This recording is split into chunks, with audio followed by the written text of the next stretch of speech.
Use code AFTV20 for 20% off your order with Fireway Pizza. Just click the link in the description below or go to fireway.co.uk now. Hi, welcome to AFTV. I've got Julian with me. We've just drawn 0-0 to Man City here at the Etihad. I want to start by asking you, when you saw Pep's lineup and City's lineup today, did you think he seems like he's going a bit more reserved, a bit more conservative? Do you believe that? Because I feel like, we didn't see, he normally starts Alvarez and Haaland. Were you surprised by how Pep went? No, because he's a absolutely unbelievable manager, and the difference between him and a lot of lesser managers is that he plays different systems and is capable of mixing it up depending on the opposition. And I think he understands, and everyone that watches Arsenal understands that City will not be playing teams as good as Arsenal every week. And in fact, it's probably the hardest game they've had.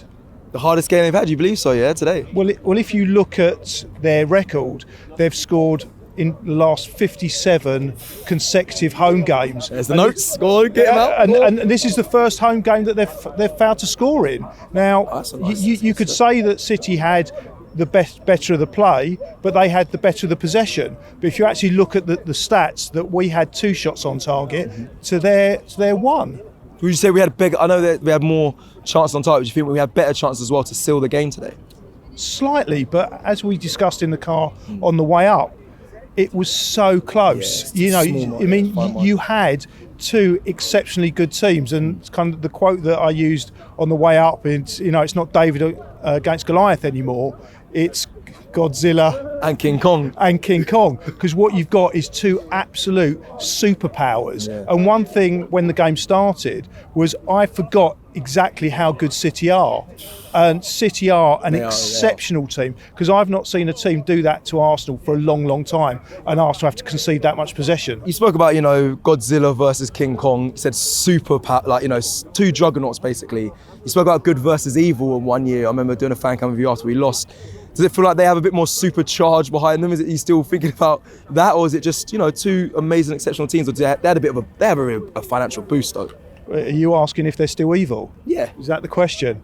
Well, there's 115 charges that would indicate that they are, but we don't quite know the result of that yet. But we've got a fair indication that at least some of those charges will stick, and the verdict will come that perhaps they are very evil. You seem quite a smug saying that. You seem like you really enjoy when it comes through, which I'm sure many Arsenal fans will look at when those charges do complete and they get their punishment.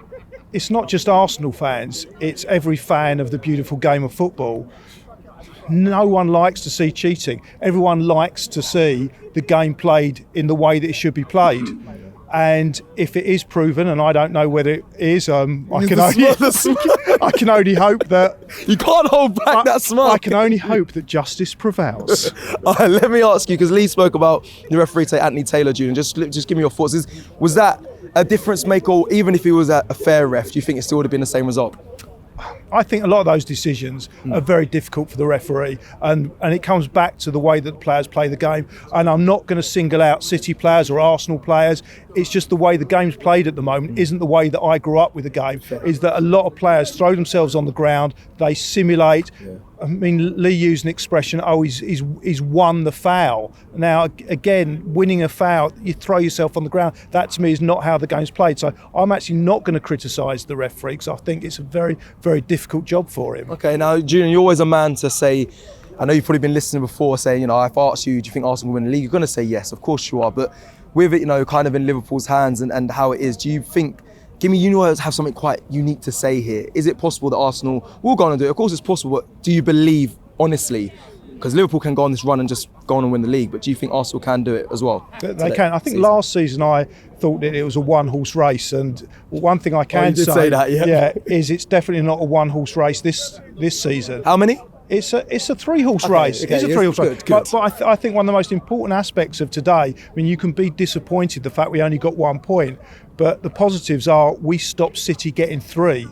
And we have an absolute advantage over City now, in as much as I think we're 2 points ahead of them. Plus we've got a better goal difference. So I wouldn't say they're out of it, because they're definitely not.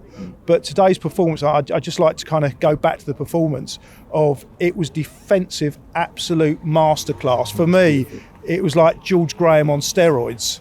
I mean, that is a phenomenal Manchester City team. Yeah. And although I was stressed, I was more stressed about kind of how I'm emotional about it being so important to me rather than what's on the pitch, because I think that was a performance in defence that I've not seen from any Arsenal team for a long time.